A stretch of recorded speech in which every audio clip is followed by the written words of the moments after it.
कि गरीबी में जन्म हम ले सकते हैं, लेकिन गरीबी में मर जाना, ये तरफ हवा बहती है ना उस तरफ करकट उड़ के पड़ जाते हैं।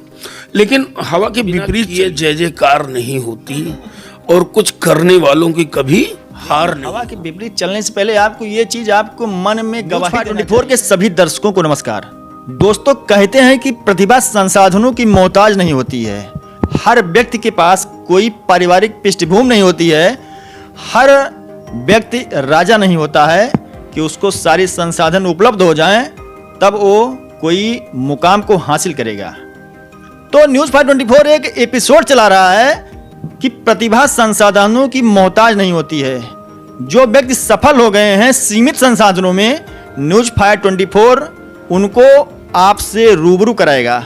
तो आज न्यूज़ 524 के स्टूडियो में हेमंत कसौधन जी मौजूद हैं। तो सबसे पहले भैया आपका न्यूज़ 524 में बहुत बहुत स्वागत है। बहुत बहुत धन्यवाद। सभी न्यूज़ 524 के दर्शकों को सादर प्रणाम, सादर नमस्कार, बहुत बहुत धन्यवाद।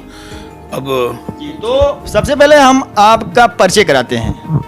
हेमंत कसौधन जी गोसाईगंज बाजार के निवासी हैं और हेमंत कसौधन भी ऐसे व्यक्ति हैं जी, आपका भी कोई पारिवारिक पृष्ठभूमि बहुत ज़्यादा राजा वाला नहीं था। आप भी सीमित संसाधनों में पले बड़े और जब आपका छात्र जीवन पूरा हो गया तो आपने भी समाज सेवा की शुरुआत किया और आज आपके पास कई तमगे हैं और आप क्षेत्र में एक अपनी पहचान बना लिए हैं। तो भैया सबसे पहले हम आपसे जानना चाहते हैं कि आपके अंदर जो समाज सेवा की भावना है वो आपके अंदर समाज सेवा की भावना कैसे आई? समाज सेवा की भावना जब हमारी पढ़ाई चल रही थी तो हमारे मोहल्ले में है मंदिर, तो हम मंदिर पे जाया करते थे। तो मंदिर पे जाते थे तो पूरी तन्मयता के साथ वहाँ का कार्य देखते थे। तो वहाँ श्याम सुंदर जी और मदन लाल जी, ये दो लोग थे, बहुत ही व्यवस्थित ढंग से सारी व्यवस्था देखते थे। तो हम जाते थे तो समझ लीजिए हमको चेला समझ लीजिए उनका, तो हम यही करते आते थे। तो उन्होंने जब थोड़ा मदन लाल जी थोड़ा अस्वस्थ हो गए तो उन्होंने कहा कि देखो आपको सारी जानकारियाँ हो चुकी हैं मंदिर की, और वो हमको मंदिर समिति का अध्यक्ष बना दिए।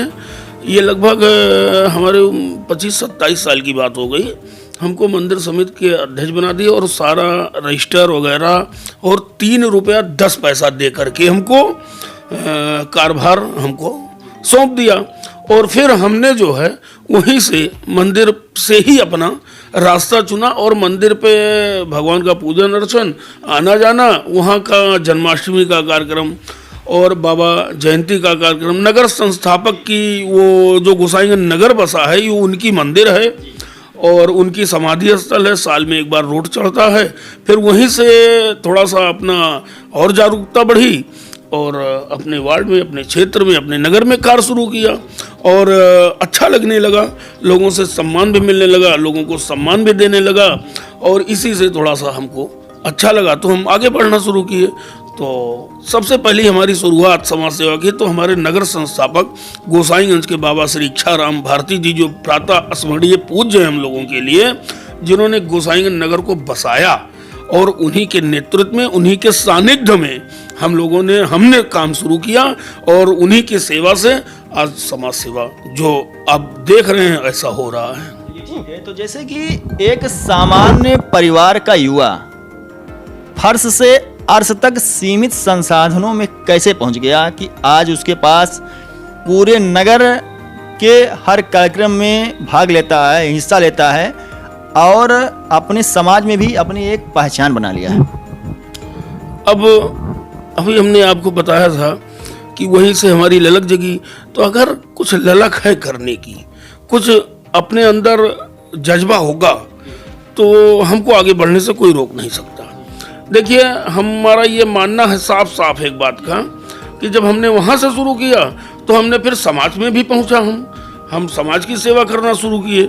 समाज में हमको आज लगभग 25 साल पूर्व, 24-25 साल के पूर्व हमको सबसे पहले गोसाईगंज से जिला उपाध्यक्ष की नियुक्ति हमारी कर दी गई और हम वहाँ के जिला उपाध्यक्ष हो गए। फिर वहाँ से जिला उपाध्यक्ष होने के बाद हमने पूरे जिले का भ्रमण खूब अच्छे तरीके से किया। जब उस समय की मैं आपको बात बता रहा हूँ, जब हमारे जिला अध्यक्ष आदरणीय पवन कसौधन जी दर्शन नगर हुआ करते थे, और ये क्या कहते हैं, कसौधन समाज जागरूक भी नहीं था उस समय उतना, लेकिन हम लोग मोटरसाइकिल, तब हमारे पास स्कूटर था, तो स्कूटर ले करके हम लोग दौड़ा करते थे। उसका नतीजा भी हम लोगों को मिला, बड़ा अच्छा पहचान मिला, पूरे जिले के लोग जाने। फिर इसके बाद हमने प्रदेश में कदम रख दिया, प्रदेश का उपाध्यक्ष बनाया गया। इसके बीच में हमको मंडल का महामंत्री बनाया गया।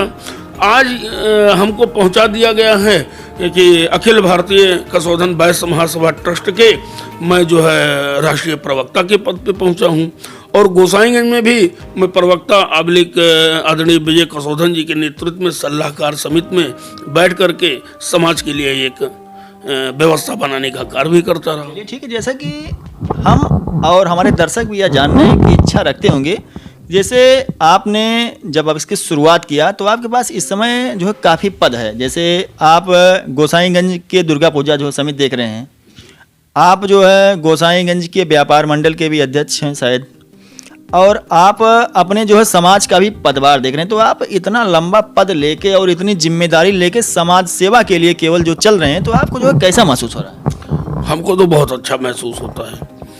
यही सब देखते हुए हमको आदरणीय सुशील जायसवाल जी फैजाबाद, जब वो उत्तर प्रदेश युवा उद्योग व्यापार मंडल के प्रदेश अध्यक्ष हुआ करते थे, तो हमको गोसाईगंज का उत्तर प्रदेश युवा उद्योग व्यापार मंडल का नगर अध्यक्ष बना दिए।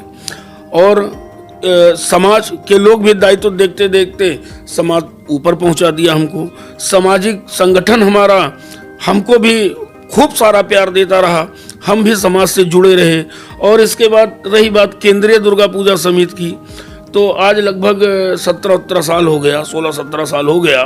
केंद्रीय दुर्गा पूजा समिति जो बहुत हल्की व्यवस्था बनी रहती थी, उसको खूब आगे बढ़ाने का काम, चाहे वो जिला अधिकारी के माध्यम से रहा हो, चाहे कप्तान साहब के माध्यम से रहा हो, चाहे स्थानीय नगर पंचायत से हो या स्थानीय कोतवाली से हो, उससे मिल करके सारी व्यवस्थाएं हम अपने केंद्रीय दुर्गा पूजा समिति की तरफ से सभी को, और जितने भी पंडाल हैं सबको अच्छी से अच्छी व्यवस्था देने का कार्य करते हैं।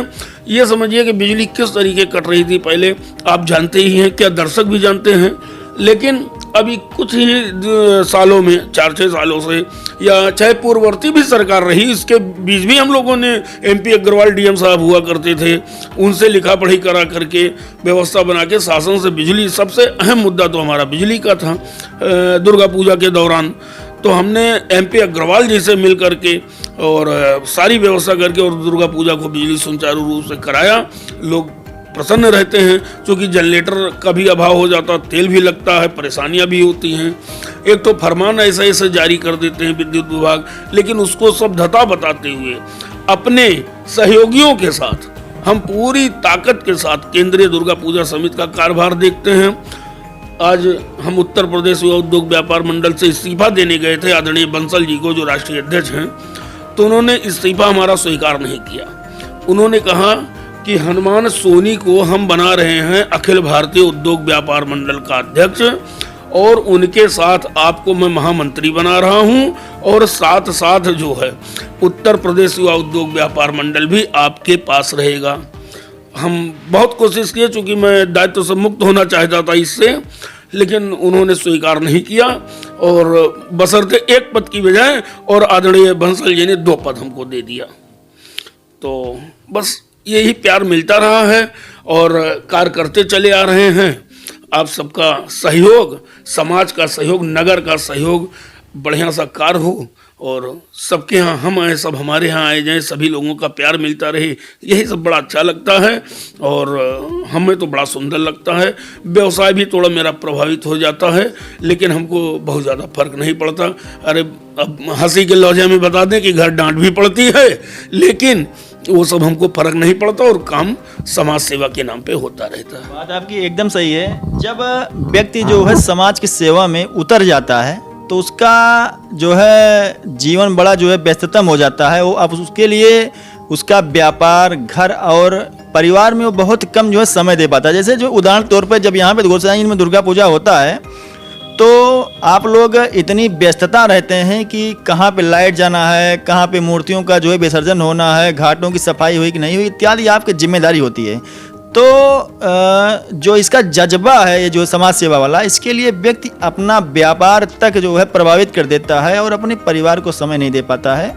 लेकिन फिर भी ये ऐसा जज्बा ही है कि समाज सेवा का, कि लोग समाज सेवा के लिए कुछ भी करने को आतुर रहते हैं, बशर्ते उनके अंदर ये एक बार उनके दिल में आ जाए कि हमें समाज सेवा करना है। तो ज़रा बताइएगा भाई साहब कि आपका शौक़ क्या क्या है, जैसे आप किस किस चीज़ को आप जो है पसंद करते हैं? अब उम्र इतनी हो चुकी है कि कोई खेलने कूदने की शौक़ तो है नहीं, लेकिन सत्यता ये है कि ये समाज सेवा के साथ साथ ये हमारा जो कार्यक्रम चल रहा है आप देख ही रहे हैं, थोड़ा सा पत्रकारिता भी हम करते हैं। न्यूज़ 524 के दर्शक व्हाट्सएप पे भी हम लिख के डालते हैं तो देखते ही हैं, तो वो थोड़ा सा शौक़ पत्रकारिता का भी रहता है। अच्छा, दरअसल हमारे बड़े भाई साहब हैं, वो जनमोर्चा के आज लगभग 40 वर्षों से जनमोर्चा के पत्रकार हैं, गोसाईगंज पत्रकार संघ के अध्यक्ष भी हैं। और दुकान पे मैं बैठता था, जाता था, शाम को 1 आध घंटे बैठता था, तो अच्छे अच्छे लोग हमारे भाई साहब से मिलते थे, तो अच्छा लगता था कि लोग अच्छे अच्छे लोग आते हैं।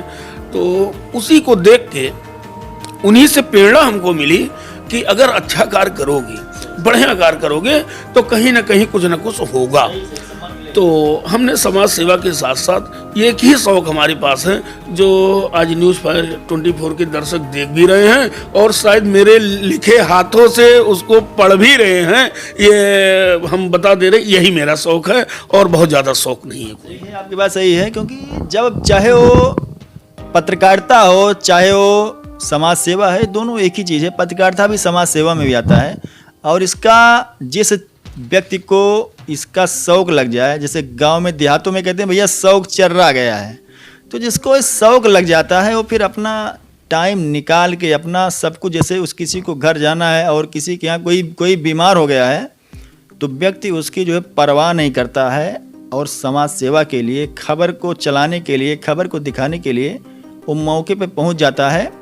यही गांव के लोग, पहले बुजुर्ग लोग कहते थे भैया तुम्हारे शौक़ चर्रा गया है। तो जैसे कि आपने इतना मुकाम हासिल किया, आप गोसाईगंज नगर में अपना एक पहचान बना लिए हैं, तो जो इस समय आने वाली युवा पीढ़ी है, आप उनको क्या संदेश देना चाहते हैं कि जिनके पास सीमित संसाधन हैं, वो सीमित संसाधनों में भी अपने क्षेत्र में, समाज में एक अलग पहचान कैसे बनावें?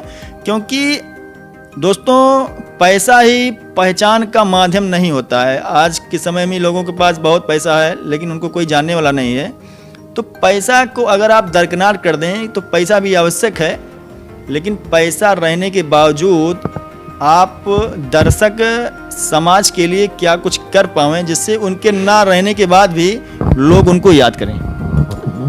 देखिए, प्रतिभा किसी की मोहताज नहीं होती है। एक कहावत कही गई है कि गरीबी में जन्म हम ले सकते हैं, लेकिन गरीबी में मर जाना ये ठीक नहीं है। जन्म लेना तो गरीबी में ये ठीक है, लेकिन गरीबी में मर जाना ये नहीं ठीक है। कारण अगर हमारे अंदर कुछ होगा, करने की ललक होगी, धधक होगी। देखिए, जिस तरफ धाराएं बहेगी उस तरफ तो लोग बहेंगे तो चले ही जाएंगे। जिस तरफ, हम तो यही कहते हैं, जिस तरफ हवा बहती है ना उस तरफ करकट उड़ के पड़ जाते हैं। लेकिन हवा के विपरीत चलिए, कुछ करने की व्यवस्था रखिए, सही बहुत सरल तरीके से आपको मिल जाएगा रास्ता। आप देखिए तो आप अकेले चलने की हौसला रखिए, आप अकेले चलिए, आज नहीं तो कल आपके पास पूरा हुजूम होगा। लेकिन जब तक आप नहीं चलोगे तब तक कौन चलेगा? हवा के साथ तो बहुत कूड़ा करकट, आंधी आती है, उड़ जाते हैं, लेकिन हवा के विपरीत कौन चलता है? हवा के विपरीत चलेंगे तो कहीं ना कहीं मुकाम हासिल होगा। हम अपने युवाओं से कहना चाहेंगे, वो परिवार, व्यापार को देखते हुए कुछ समय जरूर निकाले, चाहे वो आधे घंटे का ही समय क्यों ना हो, समाज के साथ। अपने, सबसे पहले हम तो कहेंगे अपने समाज से ही सीखें। समाज में जाएं, अपने समाज के बुजुर्गों के पास बैठें, उनसे सीखें, फिर समाज से अन्य समाज में आए, ऐसे ऐसे तमाम समाज में बढ़ते जाएं, एक दिन आपकी पहचान बन जाएगी। यहाँ पे हम आपको थोड़ा रोकेंगे और एक बात अंतिम सवाल करते हैं क्योंकि समय बहुत सीमित है। जैसे अभी आपने कहा युवाओं को हवा के विपरीत चलने के लिए, तो जो व्यक्ति हवा के विपरीत चलता है उसका बड़ा विरोध होता है, क्योंकि एक कहावत कहा है कि भैया जहाँ पे सारे समाज में जैसे 10 लोग रहते हैं, अगर वहाँ पे 9 लोग एक ही उस पर चल रहे हैं और एक व्यक्ति वहाँ पे विपरीत चलेगा तो उसका बहुत विरोध होता है। वो किसको कैसे निपटें? इसको तो हमारे समझ से बिना किए जय जयकार नहीं होती और कुछ करने वालों की कभी हार नहीं होती। तो वो 9 लोग जो कहेंगे क्या हम वही करेंगे? क्या हमको नहीं दिखाई पड़ता क्या सही है क्या गलत है? वो हमको देखना पड़ेगा, वो हमको जानना पड़ेगा। और 10 लोग जो कहते हैं, अब जैसे कहते हैं गवई भाषा में भी आपने कह दिया बहुत अच्छा, तो हम बता दें कि दादा सरसोईये ला दे रही हो तो हम वो सरसोईये ला दब, तो ऐसा कोनो बात ना है बा। कुछ वास्तव में नया जब करना चाहोगे तो वो थोड़ा दिन विरोध होगा, और जहाँ विरोध होगा वहीं आप निखल के आएंगे। जितने आपका विरोध होगा वहीं आप निखर के बाहर आएंगे, और वही उसी के बाद से आप खूब बढ़िया सा मैनेज करते जाएंगे और सब कुछ आपके लिए सुलभ होता जाएगा। ठीक है, जैसा कि अभी जो है हेमंत जी ने कहा कि आपको हवा के विपरीत चलना है, लेकिन हवा के विपरीत चलने से पहले आपको ये चीज़ आपको मन में गवाही देना चाहिए, जो आप विपरीत चल रहे हैं वो आपको सही, अगर आपको सही लग रहा है तो आप हवा के विपरीत चलिएगा और एक दिन आपकी जय जयकार होगी और आपके एक दिन पहचान बनेगी। तो बहुत बहुत धन्यवाद, आप आए न्यूज़ 524 में और आपने अपना कीमती समय देके हमसे वार्ता किया, आपका बहुत बहुत धन्यवाद। बहुत बहुत धन्यवाद, सभी दर्शकों को बहुत बहुत धन्यवाद। फिर मिलेंगे और हमारी लेखनी को आप लोग जरूर पढ़ा कीजिए। बहुत बहुत धन्यवाद सभी का।